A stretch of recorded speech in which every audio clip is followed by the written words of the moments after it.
My twin sister and I were born with two heads and one body. One brain is mine, the other is hers. We're conjoined twins. We were really lucky to have survived being born, not just because we're conjoined, but because we were born a little early. All the doctors were prepared to announce our death, but it never came because we made it through the night perfectly fine. And now we've made it all the way to 15. Sally is the name of my sister. She looks a little different, but that's okay. She looks a little bit like a baby corpse. It's okay, she calls herself that, and she thinks it's funny, because she likes spooky things. Sort of small and frail and shriveled.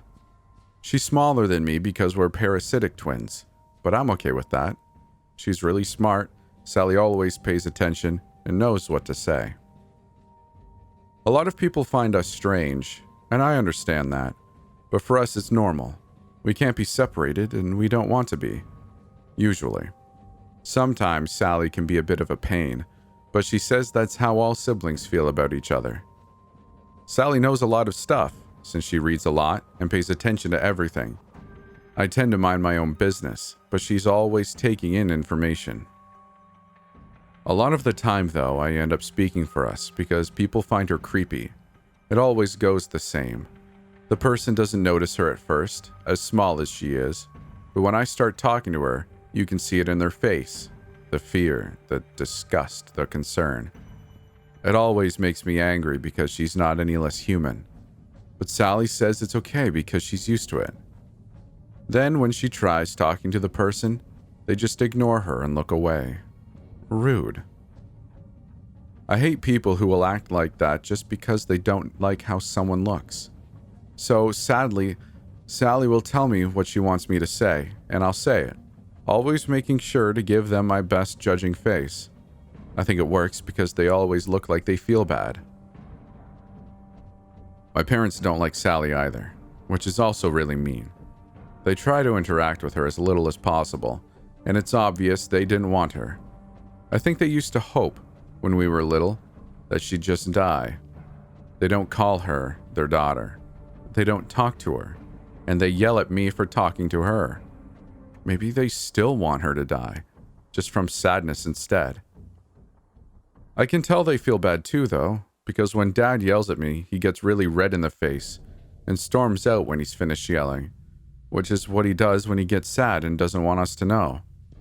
Mom will look at me with tears in her eyes, and I can see she hates that I don't hate her other daughter. I think they're sad because when I don't talk to her, they can pretend they have a perfect kid. But when I do, it's obvious they couldn't even make a normal kid. So I talk to her a lot. Sally talks a lot too, especially after they yell at me. She talks a lot about abuse, which she likes to read about to understand it, and our parents better, and how even though we're really lucky to have lived this far, what's the point if we're never happy? I also have depression and anxiety, so it's good to have Sally. But sometimes I don't know what to do if someone doesn't give me instructions, and Sally always makes sure to give me them when I need it. She also likes to talk about the knives in the kitchen. We cook together a lot, and she's fascinated with them because she can't hold them herself. And it's kind of hard to describe how it feels to hold something to someone who's never done it before. Sally really likes the bread knife because it looks funny compared to the other ones, and it makes a nice noise when it cuts into a loaf of bread. And she likes the really big ones for chopping stuff up because it's so shiny and pretty. Lately, we've been hearing our parents talk about putting me in therapy or into a hospital because I won't accept that they want to erase Sally from our lives. As if they can. She's stuck to my body. When we heard them whisper about it one night, I got really scared because it could be hypnosis therapy, so I forget about Sally. Or a hospital visit so they can put me under and remove her for good. And if that happens, she'll die. She doesn't have her own organs, besides her own brain. Sally told me not to worry, because she always knows what to do, and she promised she wouldn't let them separate us. She really calmed me down when she said that, because I trust Sally a lot. Plus, she came up with a really great plan to make sure we're safe, and we're going to do it tonight. Our parents are going to bed right now, and Sally is resting up so she can make sure to give me the best advice when we sneak out of our room. I decided to write about her while she naps because she's a really great sister, and I think a lot more people should appreciate her since she's treated so bad. I'm tired of people acting like she's invisible. I can feel her waking up. I have to put my phone away now to concentrate. I don't want to cut myself on the big shiny knife while I walk to their room. Though every poet considers the heart to be for more than pumping blood, I wonder whether any could hold an organ in such esteem if they lived a day beneath my skin. Is it not said that those who suffer have seen the eye of God? Even I suspect this is nothing but a lie. If it were really true, then I should have seen him by now. All fry women are cursed, you see. It is the way of things, as natural as any other law of the universe. My mother had it, my mother's mother had it, and her mother before her. It was this way before, it is now, and it always will be. Just as birds sing and salmon swim, so too are we fries doomed to live beneath this stormy cloud. Our blood is poisoned, rotten to the core, and as long as there is air to breathe, this will be our fate. Call it what you will, a sixth sense, a woman's intuition, or telepathy maybe, but cursed is exactly what it is. My mother calls it the touch, and that is what I call it too. All fry women have the touch, but no two women are ever the same. My Aunt Sarah has the touch. She can see when somebody is about to die. Do you see that man over there? She will say. He won't even make it another day. And sure enough, the man will die. His fate had already been sealed. How do you know when they're about to die? I asked her once. Perhaps it was a rude question. I know it's not the kind of thing I should pry at, but I'm getting older now and trying to make sense of this world. Well, she paused. It's not quite so simple. We're all dying, even you and I. But when somebody's time is up, they stop looking like you and me. What do you mean? I pressed her. I see their skin start to rot, she explained. When it's really bad, it'll melt off like butter. Their eyes turn milky gray and their veins bulge deep purple. My cousin Riley has the touch too. Every man she falls in love with dies a horrible death. At first, according to my mother, everybody thought that Riley was special, that she would be the first fry to escape the curse. She never showed any signs of having the touch throughout her childhood, and it was assumed that by the grace of God, misery had passed her over. But we were all mistaken. She brought home a boy from school one day. His name was Alexander. They were just friends at first, and they were only trying to understand the rush of emotions from a cocktail of hormones. There was a little flirting, a little bit of insecurity. It was the budding spring of passion. They would talk in class, and he would make her laugh. He told all kinds of funny jokes. Riley had a crush on him, but what did she know about love? They were just kids after all. To any adult it would have seemed absurd, but I promise you at just 13, love feels as real as anything else in this world. It happened when we were walking home from school, she explained. Alex took my hand and I could feel that warmth and happiness fill every pore in my body. I felt happier than I'd ever felt in my entire life. I knew then that I'd fallen in love with him. And fall in love they did. The boy got run over by a bus the very next day. Of course my mother has the touch too. Sometimes, even during the sunniest of days in the peak of summer, she will stop whatever she is doing and tilt her head to the heavens. With her eyes closed, we all know that she is listening to unheard voices in the wind, and that we should not make a sound. After a few moments without a single cloud in the sky, she will turn around and say, "There's a storm coming." Sometimes there really is a storm. A great big thundercloud, dark and ominous, will roll over the treetops and crash the earth with hail and rain and lightning. But sometimes she means something else. Last winter, for example, I was helping her decorate the family Christmas tree when she seized my hand with a tight squeeze. "There's a storm coming," she whispered to me. The next week, my grandfather was diagnosed with stage 4 pancreatic cancer. He didn't even make it to April. I thought he would at least get the chance to see another spring. Sometimes I find myself missing Grandma Anna, even though I never got the chance to know her. I just feel like if she was here, maybe she would be able to help me understand. I have so many questions. Why are we cursed to live with this pain? What could our ancestors have possibly done to deserve such wrath? Are children not free from the sins of their fathers? I have never conjured an evil thought inside of my head for as long as I have been alive, and yet I must bear this burden as if these sins were my own. You're named after your grandmother, my mother told me. How's that? I asked. We named you Anne, she said with a twinkle in her eye. After Anna, and with a smile. I see a lot of her in you. That made me feel good. I am Anne after my grandmother. Even though I never met her, I could just feel that she was an amazing woman. What happened? I asked my mother. I could tell that this was an upsetting question, and it made my mom a little choked up, but she set down her coffee and took my hand. Grandma Anna was a wonderful woman, she said, so vivacious and full of light. She struggled a bit to find the words, but found them at last. When she walked into a room, you could just feel this warmth radiating from her. Like she was this little ball of sunlight. You couldn't possibly feel sad when she was around. And then, I requested. Mom sighed. Your grandma was full of life, but when she would meet people, she paused. It was like a little piece of her would transfer into them. That was her touch.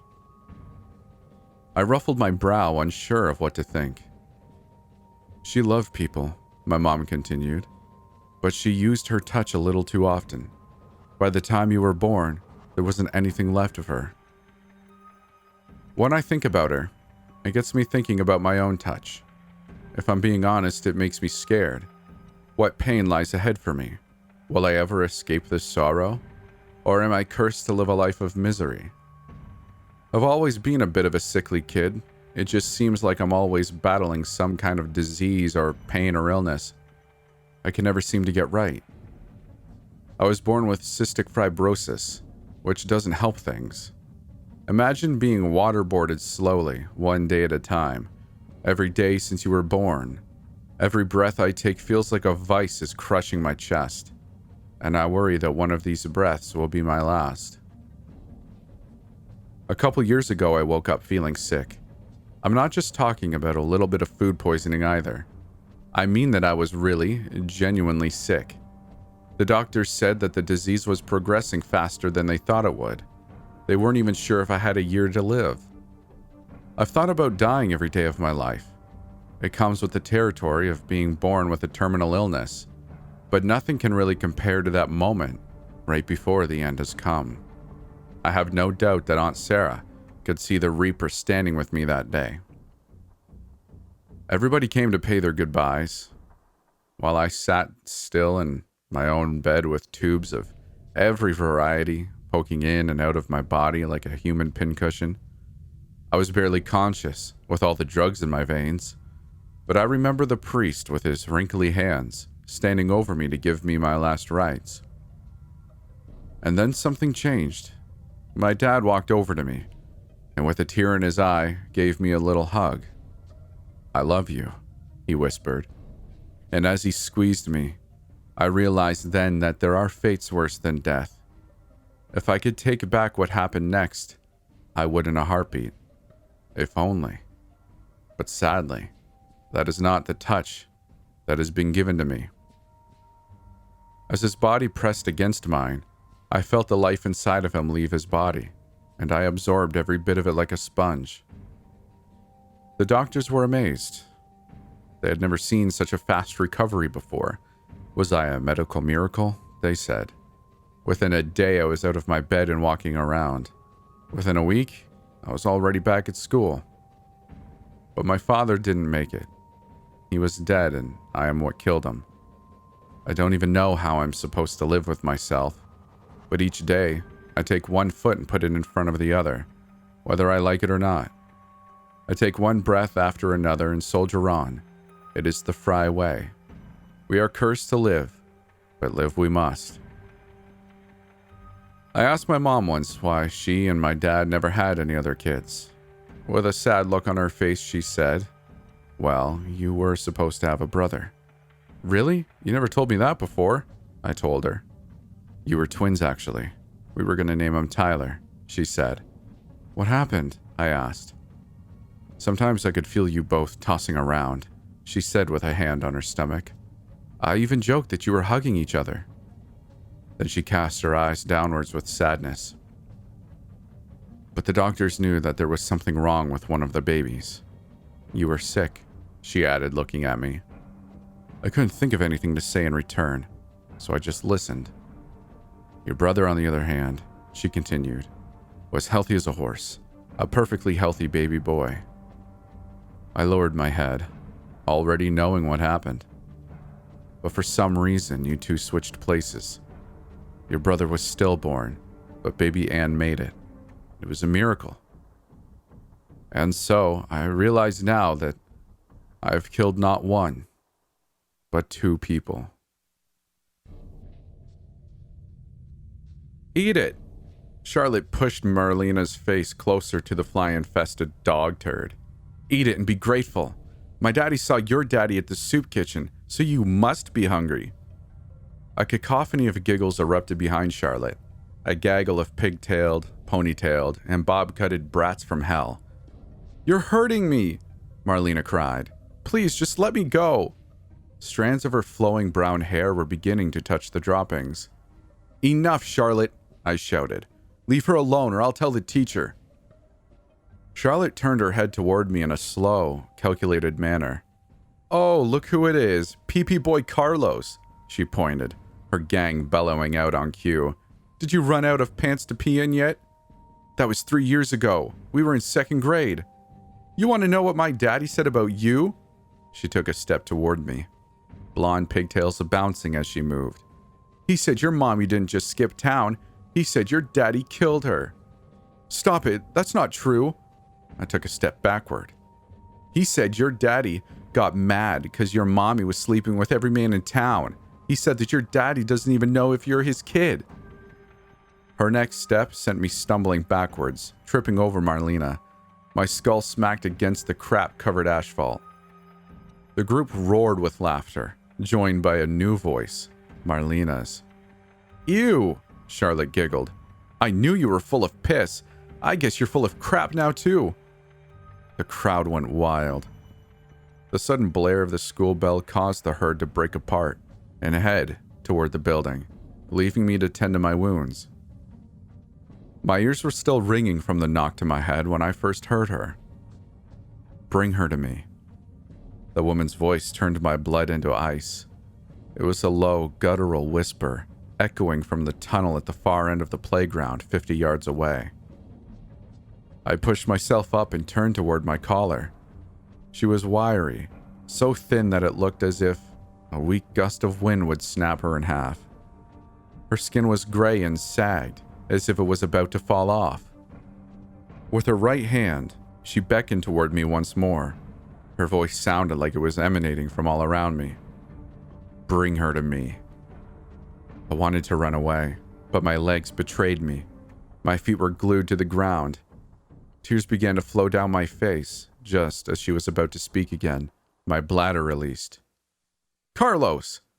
I turned, snapped out of the trance by my teacher's sharp voice. "Recess is over. Get over here now. My goodness, did you wet yourself again? I'm going to have to call your father." The class clapped and laughed from the window, as if I'd given them some sort of encore. "We can't keep doing this."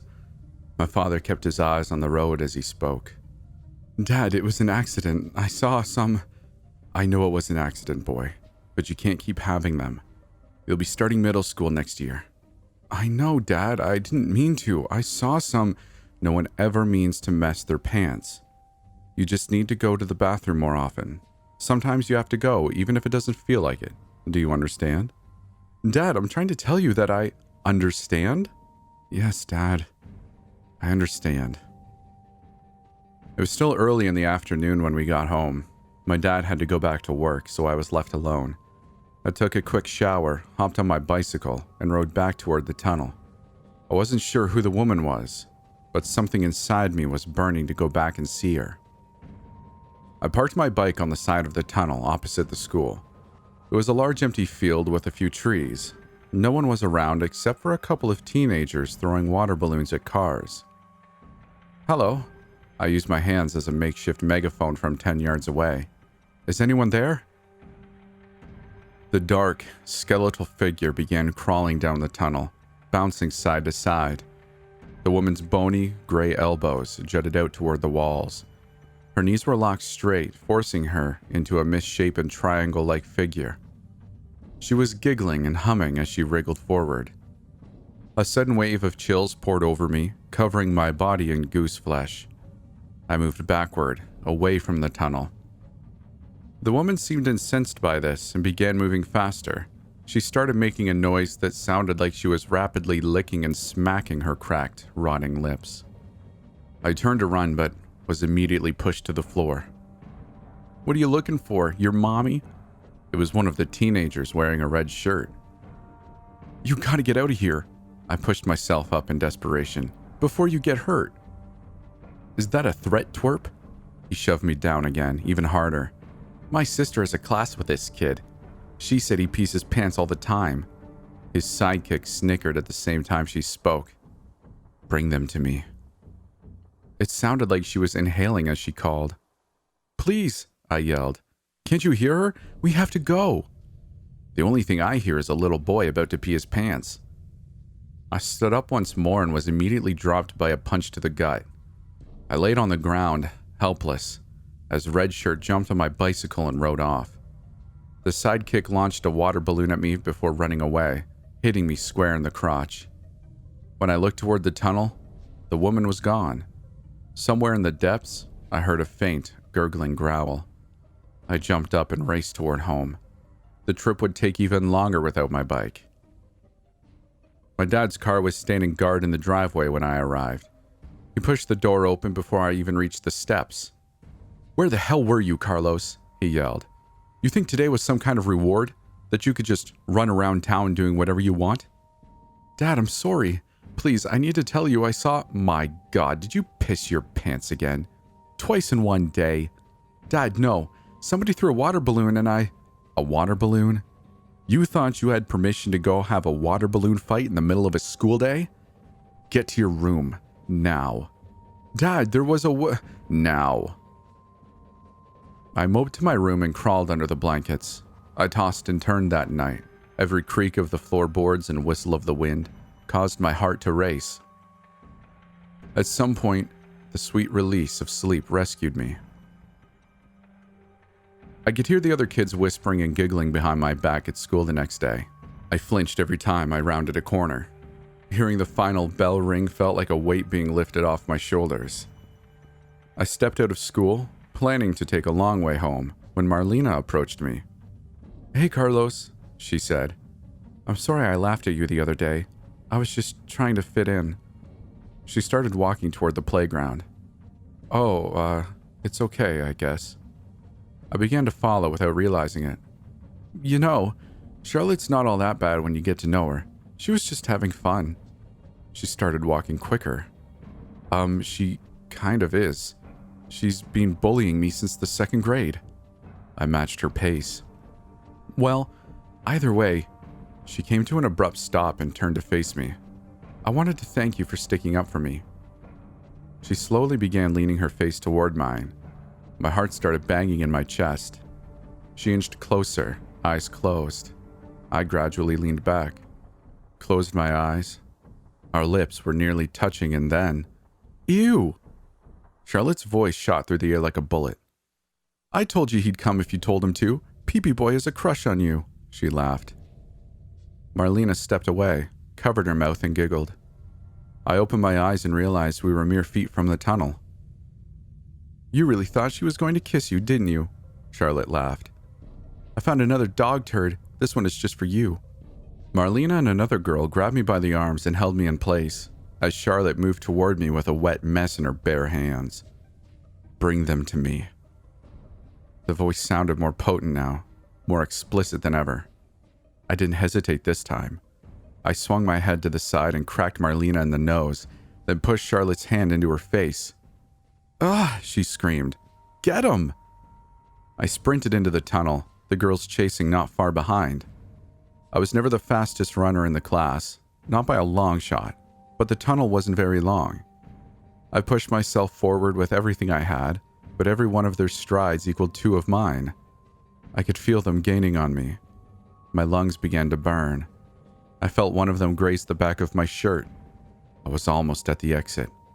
A hand pushed me by the shoulder, sending me crashing into the ground face first. I bundled into the fetal position and covered my face instinctively, bracing myself, and then nothing. I opened my eyes to see that I was lying in the field, a few feet outside the exit. I stood and faced the tunnel, but it was empty. No Charlotte, no Marlena, not even the gray woman. I was brought in for questioning by the police, since I was the last person who saw the girls before they disappeared. I told them that we were playing a game. The girls were hiding. I was seeking. I told them the last place I saw the girls was the tunnel. The department closed the school and scoured the shaft. They found a single set of bones buried inside. My mother's. They still don't have any leads on who killed her or buried her there, but I think I have an idea. The school opened for summer classes today to make up for lost time. When my dad came to pick me up, a low, guttural growl poured from the tunnel. Bring him to me.